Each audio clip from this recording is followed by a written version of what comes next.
ദൗർഭാഗ്യകരമായിട്ടുള്ളൊരു സാഹചര്യമാണ് ആശാപ്രവർത്തകരെ സംബന്ധിച്ച് ഇവിടുത്തെ സർക്കാർ അവലംബിക്കുന്നത്. ആ 50 ദിവസമായിട്ട് തെരുവിൽ മഴയും വെയിലും വകവയ്ക്കാതെ കിടക്കുന്ന ആ പാവപ്പെട്ട ആശാ വർക്കേഴ്സിന് ദിവസേന 700 രൂപ വെച്ച് കൊടുക്കാമെന്ന് പറഞ്ഞത് പിണറായി വിജയനാണ്. അങ്ങനെ പറഞ്ഞിട്ട് അധികാരത്തിലേറി വർഷം 4 കഴിഞ്ഞിട്ടും ഇതുവരെ അവർക്കത് കൊടുത്തില്ല എന്നത് പോട്ടെ, അവർ ഈ 50 ദിവസമായിട്ട് തെരുവിൽ കിടന്ന് എഴയുമ്പോൾ അവരോടൊന്ന് സംസാരിക്കാൻ പോലും തയ്യാറില്ലാത്ത, മാനവികതയും മനുഷ്യത്വവും തൊട്ടു തീണ്ടിയിട്ടില്ലാത്ത നീചനായിട്ടുള്ള മുഖ്യമന്ത്രിയായിട്ട് പിണറായി വിജയൻ കേരളത്തിൽ അവതരിച്ചിരിക്കുകയാണ്. ഇവിടെ ആശാ വർക്കേഴ്സിൻ്റെ കാര്യത്തിൽ കേന്ദ്ര സർക്കാരിന് എന്ത് ചെയ്യാൻ പറ്റും എന്നുള്ളതൊരു ചോദ്യമാണ്. കേന്ദ്ര സർക്കാർ ചെയ്യാൻ പറ്റുന്നത് എല്ലാം ചെയ്തു കഴിഞ്ഞു.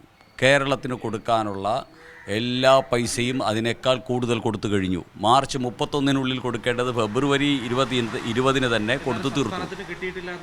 അത് സംസ്ഥാനത്തിൻ്റെ വിവരക്കേട്. ഇവിടുത്തെ ആരോഗ്യവകുപ്പ് മന്ത്രിയും ധനകാര്യ വകുപ്പ് മന്ത്രിയും സാമാന്യ ബോധവും വിവരവുമുള്ള ആരെയെങ്കിലും വച്ചിരുന്നുവെങ്കിൽ ഈ കേരളം എന്നേ രക്ഷപ്പെട്ടു പോയേനെ. ഇതിനെ സംബന്ധിച്ച് യാതൊരു വിവരവുമില്ലാതെ ഇന്ത്യൻ പാർലമെൻറ്റിൽ വളരെ രേഖകൾ നിരത്തിക്കൊണ്ട് ഇന്ത്യയുടെ ആരോഗ്യവകുപ്പ് മന്ത്രി പറഞ്ഞു, ഇന്ത്യയുടെ ധനകാര്യ വകുപ്പ് മന്ത്രി പറഞ്ഞു. ഇനി ഇതിനപ്പുറം എന്താ വേണ്ടത്? എത്ര രൂപ കിട്ടാനുള്ള പറയട്ടെ.